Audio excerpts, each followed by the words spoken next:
everyone, and welcome to the Teach Middle East podcast. My name is Leisa Grace, and today I have with me Mathew Savage, and we're going to be talking about data, but not in the way you know. We're going to be talking about data in a different way. We're going to be looking at how data can be used to truly make students' lives better. And Mathew is a former school leader, so he understands all that we have to grapple with as school leaders when it comes on to data. But he has taken data from a different perspective, and we're going to learn more about his trademarked Mona Lisa effect, but we're also going to learn what we can do as school leaders to ensure that we're using the data that we collect on each student effectively.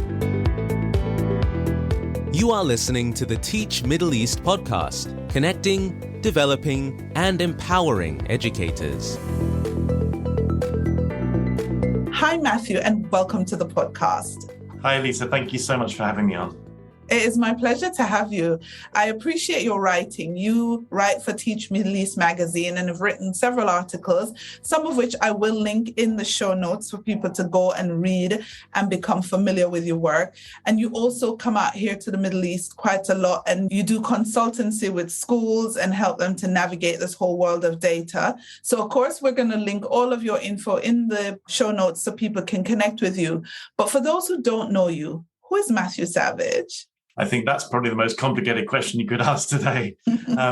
Insofar as your audiences will be interested, Mathew Savage is a former school leader, both internationally and in the UK, who loves data so much that when he left principalship in 2020, he decided to go full-time in helping schools to understand what a beautiful and transformative thing data can be, as opposed to it being this scary accountability stick with which we all have been scared we are going to be beaten, So that's who I am. And I'm working with thousands of educators, hundreds of schools over 60 countries over the last 2 or 3 years, just to really effect a paradigm shift, I think, in terms of the why of data and then also the how. And as a result, the outcomes that we get from it.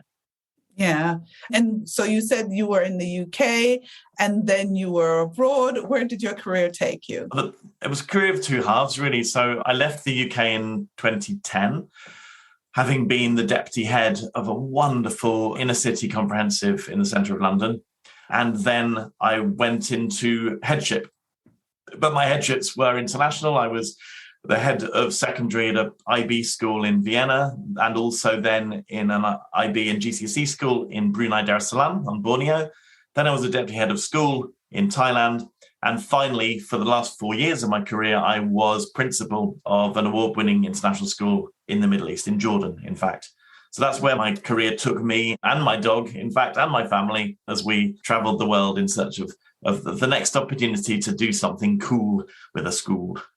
Nice. I like that, to do something cool with a school. I think that's what a lot of us, we leave our home and we, trot around the globe and try to do. And some of us, more successfully than others.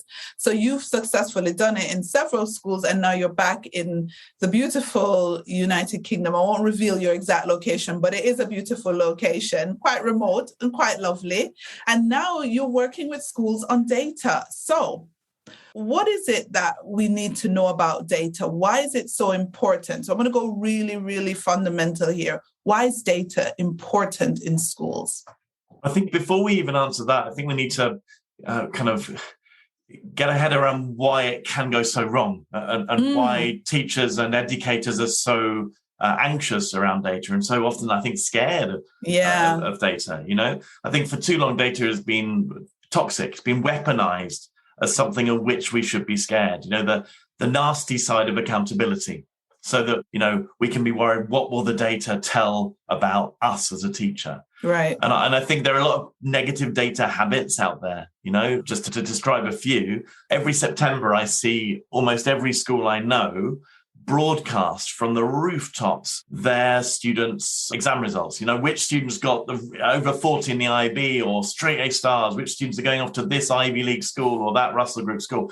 And I think that's one of the problems of data, is that we use data to perpetuate an elitism. Even if we do it unintentionally, we do it to kind of perpetuate that performativity. You've got to get the best grades all the time. That's one problem with it. We also, again, inadvertently, we use it to compare this year group with the previous year group, to compare this school with this school, to compare this child with this child. And I don't know if any good has ever come from those sorts of comparisons. We use it to label students, whether we mean it or not, in how we group students. And in our mind, the story we have told of that child, without necessarily finding out the full story, we're labeling kids all the time, I think.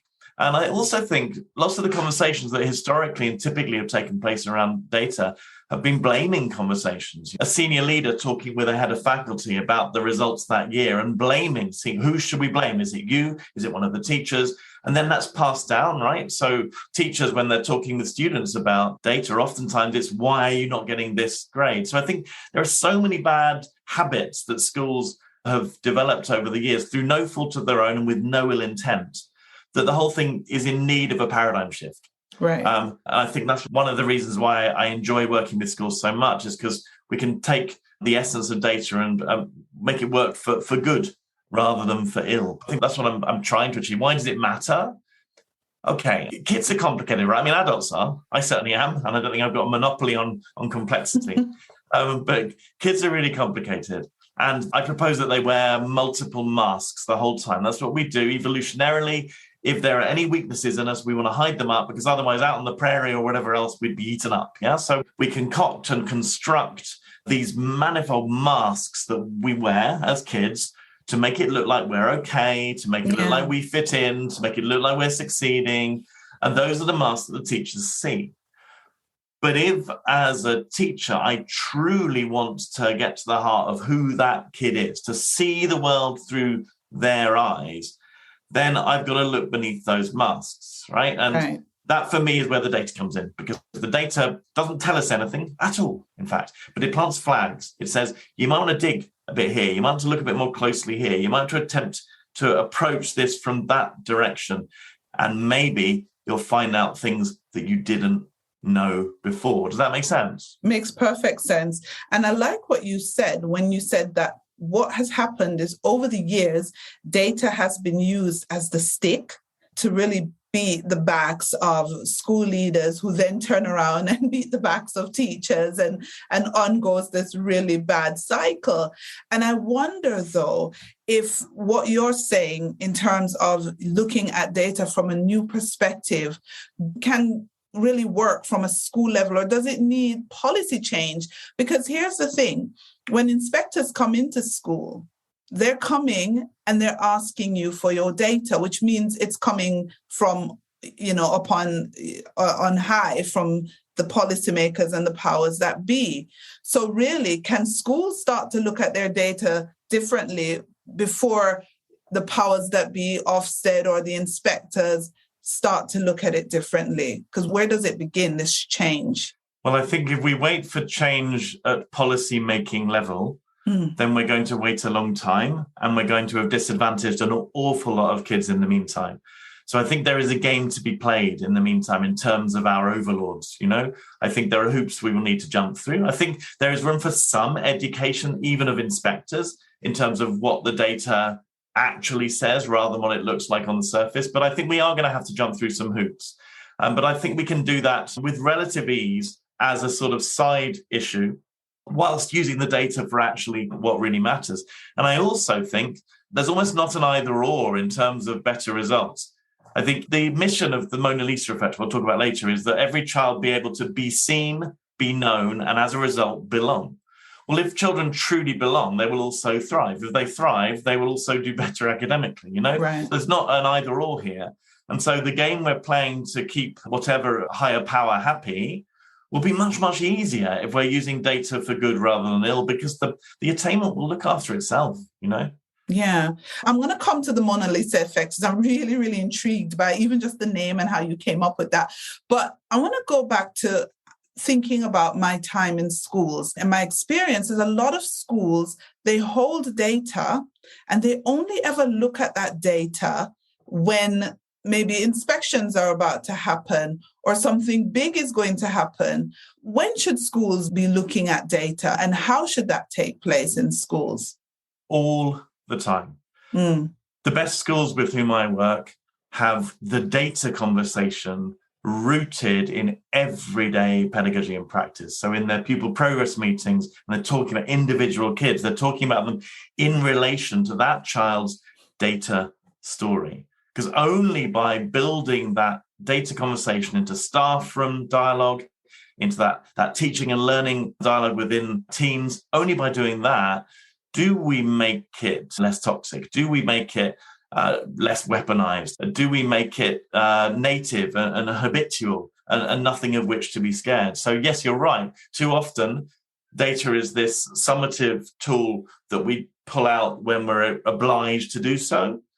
But for me, data only really makes any difference when it's used formatively. And when it's used formatively in an optimistic and positive way, just always to find new opportunities for kids to thrive more than they used to. And in that sense, it needs to be all the time, Lisa. It really, really does.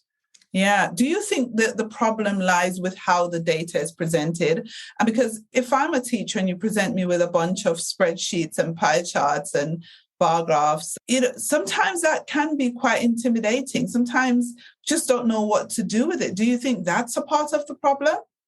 I think I'd say the problem is perhaps split into two. One is absolutely how we present it and what we expect you as a class teacher then to do with it. And the visualization of data is becoming more and more sophisticated. And I'm exploring with some of my schools, even trying to share a child's data story without any numbers whatsoever. So I think there are really creative ways that we can, and it's our obligation, as a leader in a school with a portfolio for data, I've got to make it accessible. I've got to make it visual, and I've got to make it tell a story, because that's the way that teachers are able then to use that information. Because you're right, I might love spreadsheets because I'm a bit sad like that, but most teachers do not want to be bombarded with a million spreadsheets and charts and graphs, because there's a disconnect then. What do I do with that? How do I make that into this transformative reality of which you speak? So I think one, visualization is really, really important. It's essential in order to break down those barriers and to translate it into a language that everyone understands. But I think the other problem is the why. If you ask teachers as a profession, what is the why of data? Still too many of them would see that why as that sort of harsh, blaming accountability. Whereas for me, the biggest why for me, I'm a passionate advocate and ally for DEIJ, and I've just joined ECIS's DEIJ team. And for me, I think everything in schools is or should be about really celebrating that diversity and pursuing as the ultimate goal, equity, inclusion, and justice, right? And for me, data is the great leveler. If we use data really powerfully and really wisely and really well, then we can identify the inequity and the injustice where it exists, and then we can actually try to address it. Now, I think I would find it much harder to locate large groups of teachers who would disagree with that why. So for me, a lot of it is about the why. And if you reflect on it, there's so much inequity in schools beyond that experience by individual protected characteristics. But beyond that, if one were to do a really honest and interrogative self-audit of a school in terms of success equity, so which children in your school get to experience visible success on a regular basis?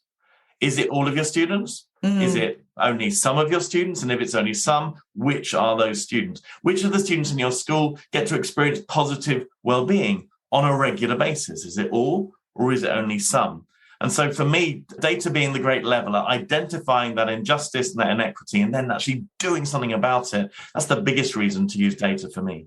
Yeah, I do agree with you. And I also wondered when you were speaking about the use of data and looking at the why, a lot of schools, the students themselves don't even get an opportunity to interact with their own data because it's never presented to them in child-friendly ways. So they don't get to see how their data is progressing, like how they are progressing really throughout their school careers, apart from these summative reports that, you know, they get at the end of maybe a term or a year that are sent to parents, and the kids aren't really that involved in it, if I'm honest. What's your experience on this? I think too many kids are under such pressure whether it's perceived or actual, depends on the child, but such pressure to perform. And by perform, we mean get certain grades. That success in their minds is correlated so tightly with academic grades that the relationship between a child and their data is contaminated from the get-go. And with lots of the schools I work with, we start by looking at the notion of success. What does success look like to you as the leadership team? What does success look like through the eyes of your kids and your parents and your board or your owners, etc.? Does everybody see success as a similar thing? Or does everybody see it as a different thing? Therefore, kids are going to get such mixed messages. We might talk to them about growth mindset and how inclusive we want the school to be. But if we also allow that old inherited paradigm of performativity to be loud the entire time, then the kids are getting very mixed messages. So I think we need to look really closely at that, the mixed messages we give to students about what success actually is. And I also, in an ideal world, every bit of data I have, say you're a child in my school, Lisa, every bit of data I have on you should belong to you, right? Yes. Because the example, I had to have a blood test in hospital recently. If I'd gone for the results and then said to me, well, I'm not giving you them, I'd have been outraged because it's my blood. So in an ideal world, the child should have access to all of their data. But problem is, lots of the best data that I use is very sensitive and delicate and complicated to understand and could, in the wrong hands at the wrong time, be used to establish and perpetuate a fixed mindset, to actually perpetuate that blame. And you can't share data with a child without sharing with the parents. And then you're giving this really complicated data that's almost being used beyond your control. And my worry there is that until we get to a point where we've educated parents and students about what the data does and doesn't mean, that it's a plastic, fluid, messy thing, not some fixed delineator of who a child will always be, then I think we have to be more cautious. Another example on the medical front I'd give is when I was teaching abroad, obviously I had private healthcare abroad, and therefore whenever you had any sort of scan, you'd be given the full report with all of the different test results, all of the different language. And whenever I read these, I would get so worried because I'd see what one word in there seemed to be a little bit more negative. Then I'll Google that word, and then I find that word is also used in reports about this horrible illness, because actually I'm not a medic. So actually someone just telling me that I'm fine would have been enough. And I think that's where I think we need to be careful. Yes, in theory, all of the data in that report from my scan belongs to me, but actually I haven't been through 10 years of medical training, so perhaps I don't need to have all of it. And I think there's a balance to be struck there. I think we can talk to kids about the spirit of data without necessarily always talking about the actual data itself, because I think most kids will understand that sometimes things are for kind of internal expert use only, if that's what you want to do. And like you said, you could give them their data story, but in a version that they can digest, in a version that they can use. And I love the use of the word story, because it is really a story about them and what they're doing and how they're performing, which brings me to the Mona Lisa effect. What is it and what does it do in terms of the outlook that schools should have on data? Okay, well, remind me about the story and motif, because I'd like to return to that as well and share a couple of things. The Mona Lisa effect is really a philosophy, I suppose. And as I said before, it's rooted now in my mission, which is that every child be seen. And that's talking about real visibility for everything that they are, for all of the complex kind of bundle of identities that make up them. So every child must be seen. Every child must be known, again, for who they are beneath the masks. And if we can do those two things, then they can belong. So there is a well-being imperative to the Mona Lisa effect. That is, in fact, at its core, that we keep well-being first. Quite literally, this came from a visit to the Louvre in 1997, my honeymoon with my wonderful wife. And we went to see Lisa Gherardini on her wall in the Dunant wing of the Louvre. And I wanted to test out whether indeed her eyes were as magic as I'd heard tell, and whether they did actually look at you wherever you were in that room. And absolutely they did. And it struck me at a point when I was just starting out in my own teaching career that magic ability to be able to look at everyone simultaneously, that's what we should be doing in school. That's what we should be achieving in school. And that's what kids should be experiencing in school, a learning and well-being experience, which is looking directly at them for who they are. So that's in kind of simple terms what lay behind the Mona Lisa effect. And then data is at its core as this vehicle through which to see them, through which to know them, and through which to enable them to belong. I suppose a reasonably snappy definition of what the Mona Lisa effect is. But I suppose if you're a school working with me, you subscribe to the importance of data, you subscribe to the essence of well-being being at its core, and you subscribe to that pursuit of DEIJ as the ultimate goal. In terms of stories, you mentioned stories. And I think stories are absolutely the way that we should look at data. In fact, when I work with schools, I use lots of actual stories. When I was a primary kid, lots of my friends would read these fighting fantasy role-play books, which shows how old I am, but where you could choose in these books, you'd be in front of a dragon and it would say, if you want to fight the dragon, go to page 64. If you want to run away from the dragon, go to page 72. And in this way, actually, it's a bit like Paulo Freire, it's redistributing this power, kind of dissolving the oppression by putting the power back into the hands of the individual child so they ultimately can reshape their story. The story that each child has now is in the past. Our job as teachers is to afford them agency over where their story is now and to change the direction that goes. So I think stories are absolutely at the center of it all. And a student should be able to understand their data story without needing to see their data. Right. And as leaders, it's our job to share the data story with teachers in such a way that kind of is a call to arms that enables them to then help children to change the ending if they need to. Yeah. So let's get a little bit practical, because I'm thinking of schools and I'm thinking, okay, Mathew, you've gone in, the school is looking at data the completely wrong way. The senior team already have a negative perception of data and they've passed that down. But your job is to go in, you're going to implement the Mona Lisa effect, you're going to help them to look at data in a more transformative way and helping individual students. Where do you begin? What do you do first? What do you do second? What do you do after that? Well, firstly, I would never seek to implement the Mona Lisa effect because that's not my job. I do not have all the answers. I do not have all the wisdom, and I do not have all the insights. My job when I go into a school is to inspire and to win over the hearts and minds behind the why. So that's the first thing, okay? Right. You're right. Just winning over the why is not going to achieve anything in itself, but it's an essential prerequisite. It's the first thing I will do with the school is I will win over hearts and minds to the why of data. Then I will work with the school to populate what I call a triangle of data. So I think too often we look at data in isolation.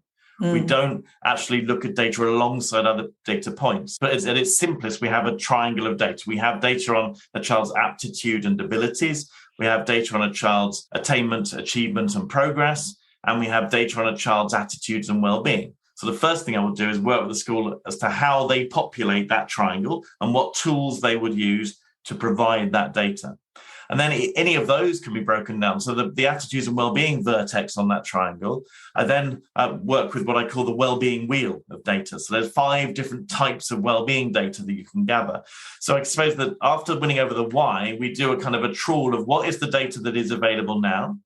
What of that data do you not need and not want? So let's get rid of it. What new data do you need? And let's then have a strategic plan of what data your school is going to use to populate that triangle and enable the kid to be seen, known, and belong.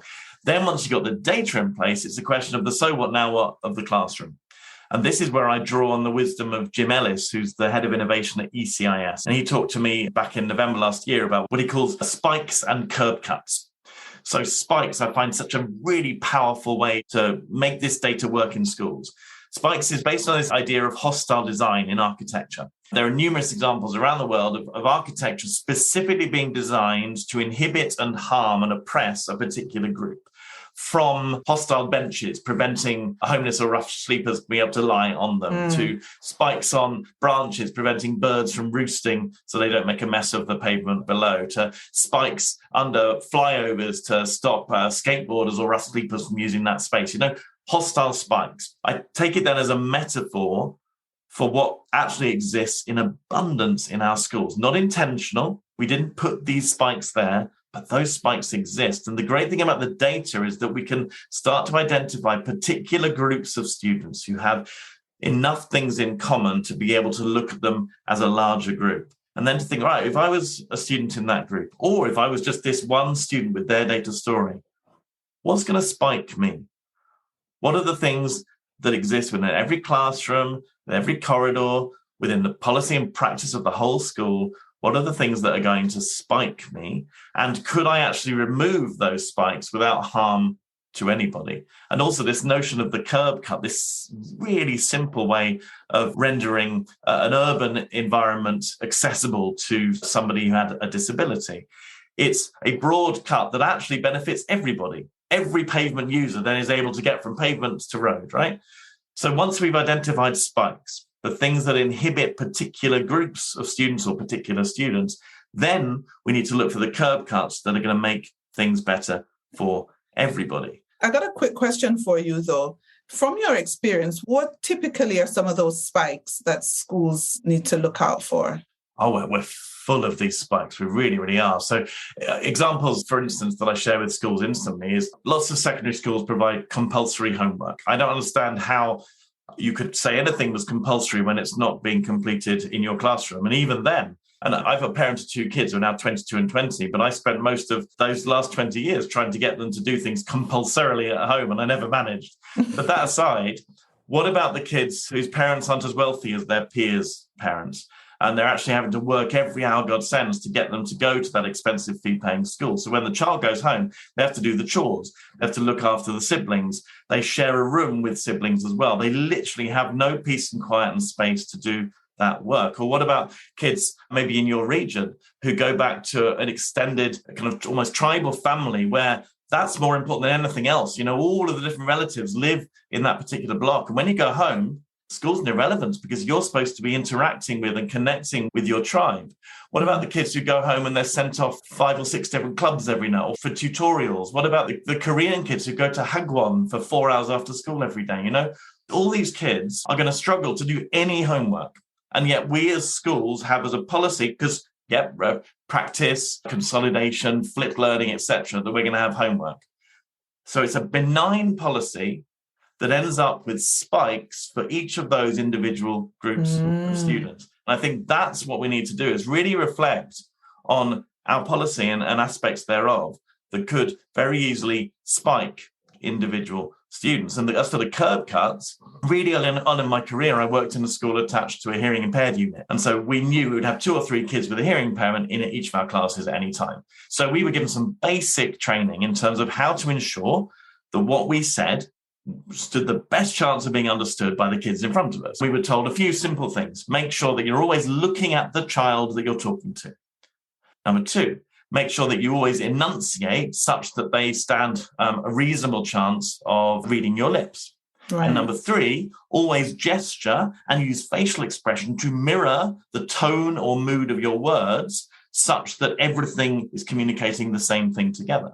Now, those 3 strategies I've tried to use throughout the last 25 years with children and adults, hearing impairment or none. And you know what? They benefit everybody. Yeah. So I think this is the approach I encourage schools to take to data. Once you've got all the data and once you know and see each of your kids, then do a really kind of rigorous audit of the spikes in your school, and then think about the curb cuts that you could then implement. And then it's smart, intelligent design that doesn't mean I've now got to go off and prepare 25 different lessons every time I teach this class, because all those 25 kids are very different. And I'm working with GEMS Founders School in Dubai at the moment. And one of the things they're doing on the back of my relationship with them is they're doing this spike hunting. They've got their students involved as well. Let's find the spikes. And I find that quite an exciting way that teachers tend to buy in as much as students. Yeah. And so when they find spikes, for example, like you've described with that compulsory homework, do they just immediately get rid of those spikes? Or is it that maybe they have to remove the spikes for some students? Because it might be a spike for some and not for others. How do they handle that? Well, it's not about accommodation. It's about adaptation. Okay. So we need to adapt our environment, our climate, our culture, our policy rather than simply try and accommodate kids who perhaps don't fit into what we regard to be the norm. But you're right, something that's a spike for one child may actually be beneficial to another. So it's not simply a question of, just recklessly ripping out all the spike that exists without thinking about the consequences thereof. It's a question of really reflecting upon our long-standing policy and practice and seeing where could we adapt things, often in quite nuanced ways, that still ensure that those who benefit from that particular area continue to do so, but to do our best to ensure that those who are spiked by it are no longer spiked. And it's not a simple process, and it varies from school to school, but I absolutely think that it's the road down which we should be going. And, when I look at the data, we find different kind of profiles of kids. You might find a child who's got a much stronger non-verbal aptitude than their verbal aptitude is at the moment because of the stage they're at of their English language acquisition. As a result, they're underachieving in all of their subjects, which is making them lose any motivation to work and is starting to affect their mental health. Yeah, so we've got all of that information. Now, if I'm that child, what are the things that are going to spike me the worst right now? Because surely the priority for us as educators is to try and reduce the impact of those spikes on that particular kid. Right. So it's a constant process. Yeah, it definitely is. It definitely is. I just looked at my time and go, oh my gosh, I could keep talking to you and keep talking to you. But I really want to talk about this last topic with you is how do we measure well-being? So I know you talked about the triangulation of data, but I also know that a lot of schools struggle in collating data around well-being, looking at the well-being of children, because how do you collate something that is fairly dynamic and changes from day to day? How do you collate that? How do you then interpret that? And how do you then utilize that to uproot spikes and create curb cuts? These are some really great expressions that I'm going to incorporate in my own kind of thoughts and processes when I think of data. But back to my question, well-being. How do we measure it and how do we utilize that data? What are your thoughts? And we're leaping beyond the why. Let's assume the why is there. Let's assume we all recognize we've got to measure well-being, right? Yeah, definitely. Partly because we have to, and partly because especially now we have to, yeah? It's becoming a specialism of mine, and oftentimes schools are asking for input on that above all other things. So I'm speaking at the Outstanding Schools Europe conference. It's a sort of an assessment afternoon on day one of that. Dylan Williams talking about formative assessment, and then I'm talking about measuring well-being. I'm also leading training with ECIS later this academic year on measuring well-being. So there's a real hunger for this, And this is where my well-being wheel comes in. So I think, firstly, we need observational data, because sometimes simply by looking at another student, either peer-to-peer or adult to student, only by looking do we figure out that something might be wrong there. So observational data. And there's ways of then turning that into a record, which is then shared with someone to act upon. And there's some amazing tools that we can use to do that. But observational data is one. In early years environments are really good at this because some of them use the Leuven scales of wellbeing and involvement, which is a rubric referenced mechanism for observing children's wellbeing and their involvement. Score of 1 to 5, and you've got that data whenever you want. But even with students older up and higher up the school, there's some really interesting ways we can measure through observation. Secondly, we need to measure through check-in. We need to find a way for every child every day to be able to check in a way that is safe for them so that we know whether they're feeling bad or not. As simple as that. Now, there's lots of apps out there. I'm familiar with called Upstrive. Yeah, so I'm a big fan of Upstrive. Yeah. If people are listening to this, then they could go check out Upstrive. I think they're onto something with that app. I think they absolutely are. And I was speaking to Sven from Upstrive earlier this week, actually, and I think there's so many exciting things that could be done with Upstrive and Mona Lisa, in fact, kind of coming together. Yeah. Because Upstrive not only enables you to log that observational data, it also has that check-in data so that as a leadership level, I could go into the system and I could see the well-being of my entire school at any given point of any given day, and I think it's magic. But there's other more rudimentary ways to do check-in data. An early years kid having mood cups on the wall, happy, sad, excited, worried. And then at the start of each day, they put their lollipop stick in each one, So there's check-in data. Then there's survey data. The GL's PASS survey is the one predominantly used throughout your region, but there are also other ones out there from the UK, from Australia, etc. Then we have counselling data. And I don't mean the sacrosanct confidential conversation. I mean, where are the hotspots? Where are the issues that are being talked about more than any other? Which year groups seem to be more vulnerable at this time of year? That's all data. And the fifth spoke, the final one, is everything else. And I suppose this might be a good point with which to draw this interview to a close, is everything is wellbeing data. Literally everything. If I've got attendance and punctuality data, that's telling me something about wellbeing. Yeah. If I've got a report grades being sent home, then that's telling me something about wellbeing. So if we see every single piece of data as wellbeing data, then I think we're going down the right road. Brilliant. I think that's such a great way to end the podcast. Thank you, Mathew. You're welcome. It's been an absolute pleasure, Leisa. It's definitely been my pleasure to have you on the Teach Middle East podcast. And please, guys, go to the podcast notes, check out Mathew's contact details. If you're a school and you're listening to this podcast and you'd like to work closer with Mathew in transforming how data is handled in your school, do get in touch with him. I will put all his links in the show notes, and I do think you will be better for it. Thank you again. Thank you. Thank you for listening to the Teach Middle East podcast. Visit our website, teachmiddleeast.com, and follow us on social media. The links are in the show notes.